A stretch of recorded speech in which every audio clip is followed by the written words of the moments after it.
Hai guys, kembali lagi bersama saya si Guru Mulo.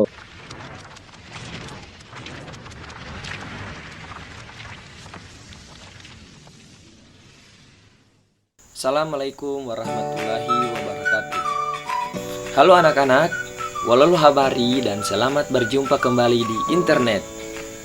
Baiklah anak-anak, pada kesempatan kali ini, materi yang akan kita pelajari adalah mengenai cerita rakyat Gorontalo. Namun sebelum kita belajar, marilah kita awali dengan berdoa. Berdoa dimulai. Doa sebelum belajar. Bismillahirrahmanirrahim. Raditu billahi rabba wa bil islami dina wa bi muhammadin nabiyya wa rasulah. Rabbi zidni ilman warzuqni fahman. Berdoa selesai. Seperti yang Bapak katakan sebelumnya, materi kita adalah mengenai cerita rakyat. Kira-kira cerita rakyat itu apa ya? Cerita rakyat adalah kisah atau cerita yang diceritakan secara turun-temurun di masyarakat dan biasanya mengandung pesan moral yang dapat kita petik. Kali ini Bapak akan menceritakan mengenai cerita rakyat Gorontalo yang berjudul Lahilote. Dahulu ada seorang laki-laki bernama Lahilote yang tinggal di hulu sungai dekat mata air. Pekerjaannya sehari-hari adalah mencari kayu di hutan. Nah, pada suatu hari, ia melihat 7 bidadari yang sedang mandi di sungai. Ketika mereka sedang mandi, Lahilote mengambil selendang salah satu bidadari dan menyembunyikannya di suatu tempat.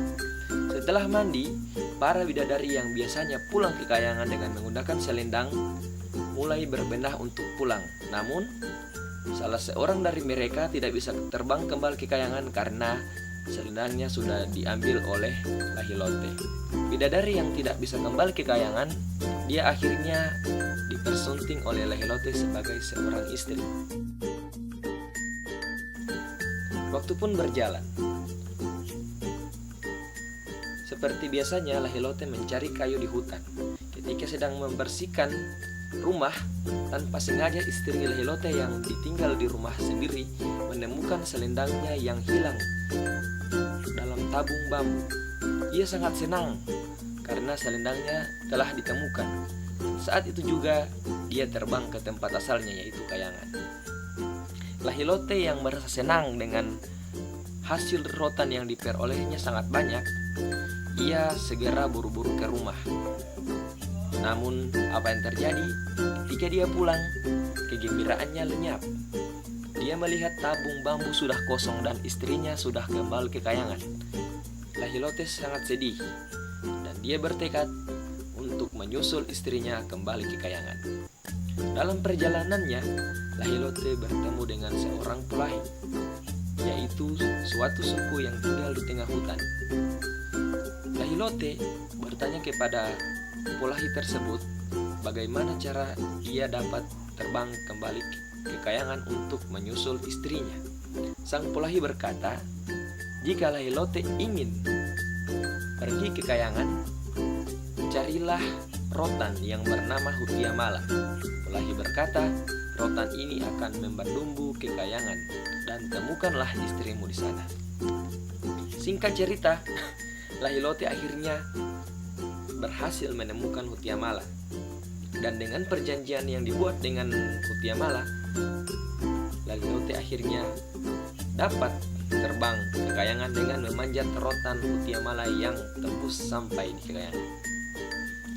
Di kayangan, Lahilote belum juga dapat menemukan istrinya, karena ketika dia ke kayangan, seluruh bidadari yang ada di kayangan wajahnya sangat mirip.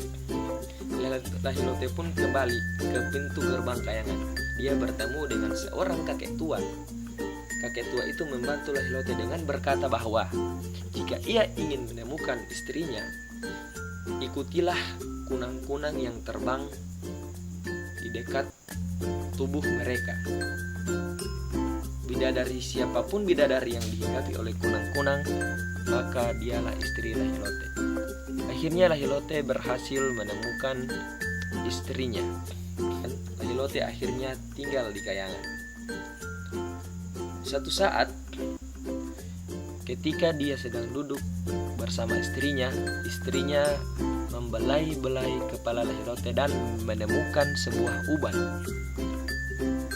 Istrinya pun sangat takut karena peraturan di kayangan mengatakan bahwa tidak boleh ada seorang yang beruban tinggal di kayangan.